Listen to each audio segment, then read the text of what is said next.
గడ్డి అన్నారం గతంలో పళ్ల మార్కెట్కు అడ్డాగా ఉన్న ఈ ప్రాంతం అందరికీ సుపరిచితమే. అందరికీ తెలిసిన ఈ డివిజన్లో సమస్యలు కూడా అలాగే ఉన్నాయి. అన్ని డివిజన్లలో ఒకటో రెండో సమస్యలు ఉంటే ఇక్కడ మాత్రం అడుగడుగునా సమస్యలే. సరూర్ నగర్ చెరువు నుంచి గుర్రపు డెక్క నాలాల్లోకి చేరి డ్రైనేజీ నీరంతా రోడ్డుపైకి వస్తోంది. అధికారులు నాల మరమ్మత్తు పనులు మధ్యలోనే వదిలేయడంతో రహదారి ప్రమాదాలు జరుగుతున్నాయి. విద్యుత్ తీగలు సరిగా లేక కరెంటు సరఫరాలో అంతరాయాలు శరమామూలే. ఇక రోడ్ల సంగతి సరే. ఇలా ఎన్నో సమస్యలతో గడ్డి అన్నారం డివిజన్ ప్రజలు పడుతున్న కష్టాలపై ఈటీవీ ఫోకస్. గడ్డి అన్నారం డివిజన్ సమస్యల వలయంలో చిక్కుకుపోయింది. సరూర్ నగర్ చెరువు నుంచి మొదలుకుని విద్యుత్, డ్రైనేజీ, రోడ్ల సమస్య వరకు అడుగడుగునా గండమే కనిపిస్తోంది. ముఖ్యంగా Kodandaram Nagar, P&T colony, new గడ్డి అన్నారం కాలనీ వాసులు ఇబ్బందులతో సతమతమవుతున్నారు.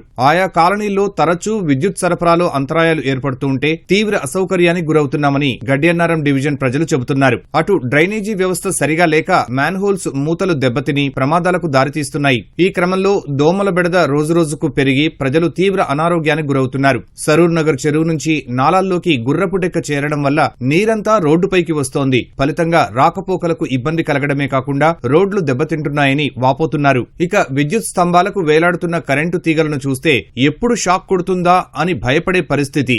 డ్రైనేజీల ప్రాబ్లము, ఇట్లా 4 చినుకులు పడంగానే మాకైతే కరెంటు పోతుంది. మా ప్రగతి నగర్లో అయితే ఎలక్షన్లప్పుడు అయితే మాత్రం మంచిగా ఓట్లేమని వస్తారు, కానీ ఇట్లాంటి ప్రాబ్లం వచ్చినప్పుడు మాత్రం ఎవరు రారు, పట్టించుకోరు.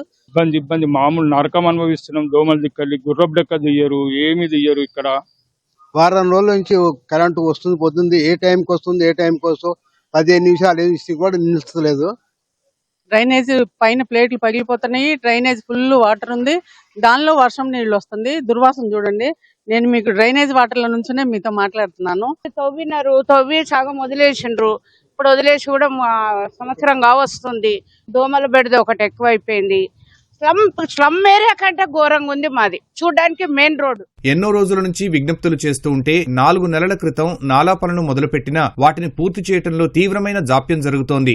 సాయిబాబా టెంపుల్ మెయిన్ 100 ఫీట్ల రోడ్డు పనులు ఆగిపోవడంతో ట్రాఫిక్ జామ్లు ఏర్పడి ప్రయాణికులు ఇబ్బందులు పడుతున్నారు. మరమ్మతులు చేయాలని ఎన్నిసార్లు విజ్ఞప్తులు చేసినప్పటికీ అధికారులు పట్టించుకోవటం లేదని స్థానికులు ఆవేదన వ్యక్తం చేస్తున్నారు. వర్షం పడితే రోడ్డుపై మురుగునీరు చేరి నరకం చూడాల్సి వస్తోందని వాపోతున్నారు. ఈ 10 ఫీట్ల వరకు నెల రోజులు అయిపోయింది. హోల్స్ వేసేసి ఇంతవరకు అతను ముట్టలేదు. ఎన్నోసార్లు ఫోన్ చేసినా కూడా అతను రేపు వచ్చి చేస్తున్నా అని చెప్పేసి 3 సార్లు అన్నాడు. ఇంతవరకు ఏం లేదు. ఈ డ్రైనేజ్ వదిలిపెట్టడం మూలంగా ఈ ట్రాఫిక్ ఇబ్బందులు, పబ్లిక్ వాహనాలకు ఎన్నో రోజుల నుంచి ఇబ్బంది కలుగుతుంది. ఎన్నో రోజుల నుంచి అధికారులకు విన్నవించుకున్నాము. ఇది రిపేర్ ప్రాపర్ గా చేయాలి. చెదారం అంతా ఇంట్లో వేస్తే అదంతా ఇంట్లో ఈడొచ్చి నిండిపోతుంది. ఒక గవర్నమెంట్ పట్టించుకుంటలేదు, జిఎంసీ పట్టించుకుంటలేదు, ఎవ్వరు పట్టించుకుంటలేరు. ఈ పక్కన బండ్ల మీద వచ్చిన వాళ్ళ 2 వీలర్స్ వాళ్ళ కింద పడడం కూడా జరిగింది. ఈ ప్రాబ్లం రాకుండా చూడాలంటే పైన జాలి పెట్టాలి మనం ఆ టన్నెల్ దగ్గర. మేము జిహెచ్ఎంసీ కానీ సంబంధిత అధికారులందరికీ కూడా మేము రిపోర్ట్ ఇచ్చాము. సో ఎవరి దగ్గర నుంచి కూడా ఎలాంటి రెస్పాన్స్ లేదు ఇప్పటి వరకు. ఇప్పటికైనా అధికారులు స్పందించి అభివృద్ధి పనులను పూర్తి చేయాలని స్థానికులు కోరుతున్నారు.